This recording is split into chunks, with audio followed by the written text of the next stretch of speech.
Hello everyone, welcome back. Right now it is 18 degrees. I'm going to talk to you guys about shooting with winter gloves on. Uh, Basically, I shoot throughout the whole winter. Uh, there's plenty of times when it gets back basically down into the single digits. It goes into the negative numbers. And when it's that cold, you can't be outside without insulated gloves for more than 5 minutes because your fingers start going numb. Okay, so uh, shooting with rifles is easy. Okay, AR-15s, AKs, they got really large trigger guards. You can easily get your finger in there. Uh, One of the things that I do with my ARs, basically, I use ones that have the ambidextrous safeties because sometimes if you've got the glove on, it is hard, sometimes a little hard getting to it with just your thumb, right? But if I've got the ambidextrous safety, it does make it a little easier to use both fingers to get that safety off, and then I can put it back on, okay? So that's the one thing I'm going to put out there as far as winter shooting with an AR.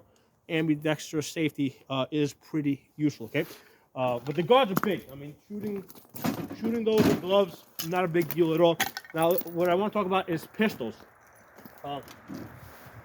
Something I discovered basically about 12 years ago, first year I got my Glock 17. The trigger guards on these are very small. It is very hard to get your finger in there when you have insulated gloves on. I mean, you can get it in there. The thing that happens though is when you press the trigger, as you squeeze it, it gets tighter and tighter because basically there's something about the way this is designed. As your finger comes further back, the bottom of the frame and the trigger guard here, what they start doing as you move your finger back, it starts squeezing down on your finger like that, right, from between the top and the bottom.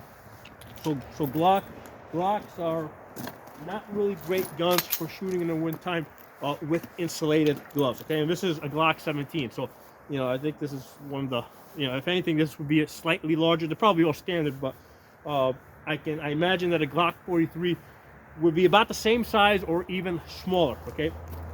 But with the Polymer 80, right, and this is the thing I love, one of the things I love about Polymer 80s, the trigger guards are really big. You can see how easily my finger gets in there. Okay, so this is a Polymer80 G43. Finger goes in there real easy. I can feel the reset. Right, you can hear the click.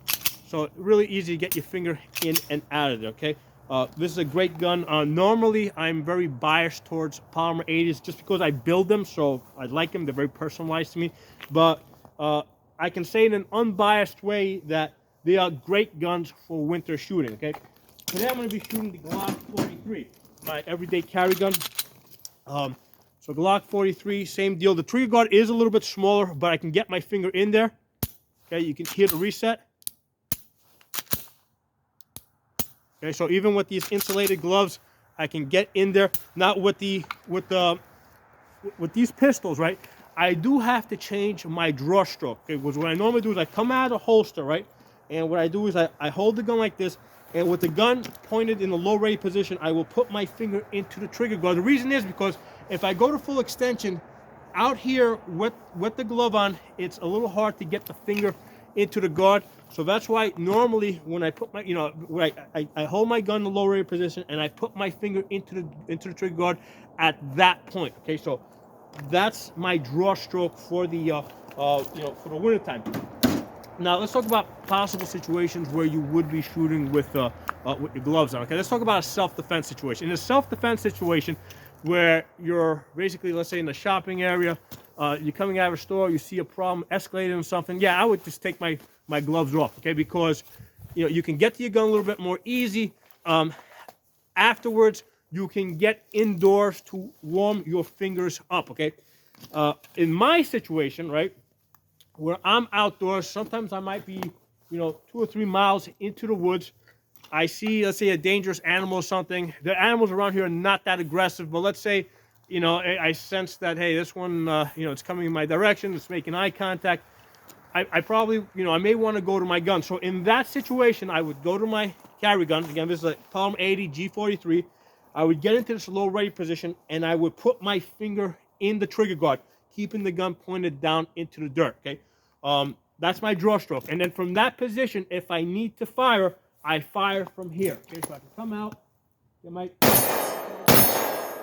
then I can get back into my low ready position, keeping my finger in the guard, because here's the thing, if I keep my finger out of the guard, if I go out here, it's really hard for me to get it in the guard. So I have to modify the draw stroke. Okay, that's just reality. That's living out in the woods. Okay, I need a technique that is usable and that will work reliably. And the technique is, I go to my holster, get into low ready position, get my finger in the guard, stay in this position until I'm ready to shoot. Right, and then get my,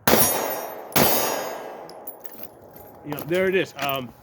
And so the safety there is I'm keeping the gun pointed down in that low ready position. So again, this is probably not a good idea if you're in a, in an area where other people are around, right? Because your safety rules are, keep the gun pointed. Well, basically, keep the gun in the holster, right? When the gun comes out of the holster, you don't put your finger on the trigger until your sights are on target. And you don't want to mess around with changing the rules in an area where there's other people and where it may end up going to court. That's not the place where I want to be changing the rules. So in that scenario, yeah, I would just take the gloves off. But in a scenario where I'm out in the woods, I'm a couple of miles maybe into the woods, I know that that after I use my gun, I may not be able to get indoors for some time to warm up my fingers. And here's the thing, if your fingers numb up, right, there's really no way to warm them up unless you can get indoors, okay? Especially if you get a situation where you take your gloves off and there's snow on the ground, and all of a sudden your hands end up in the snow for whatever reason, right? Maybe just because you tripped. You might lose your fingers, okay? You're not going to be able to warm them up. You have to pretty much get indoors. So that's why when I'm outdoors in the woods, the gloves do not come off. I have to basically learn to work with my gloves on, okay? Now, aside from that scenario where I told you I'm in the woods, wild animal, need to go to my gun, the other reason why I practice with my gloves on is simply because I enjoy shooting, throughout the whole winter, okay? When it's 18 degrees outdoors, I cannot be outdoors more than 5-10 minutes before my fingers are completely numb. So if it is my intention to be outside shooting for an hour or so when it's 18 degrees, there's no other way to do it than with gloves. So it's basically the thing I need to do and get good with it. So get out, get into that lower ready position. Sights on target. Right. Change, do a magazine change. Practice everything. Practice locking the gun open. Low ready position. Come out. And come back into the holster. All right. So hope you guys enjoyed this video. Drop some comments below. Helps the algorithms out. Helps spread this information. Get more people become knowledgeable of this sort of stuff. If you're not a member of the channel, subscribe. Hit the bell button so you get notifications. I'll talk to you guys soon.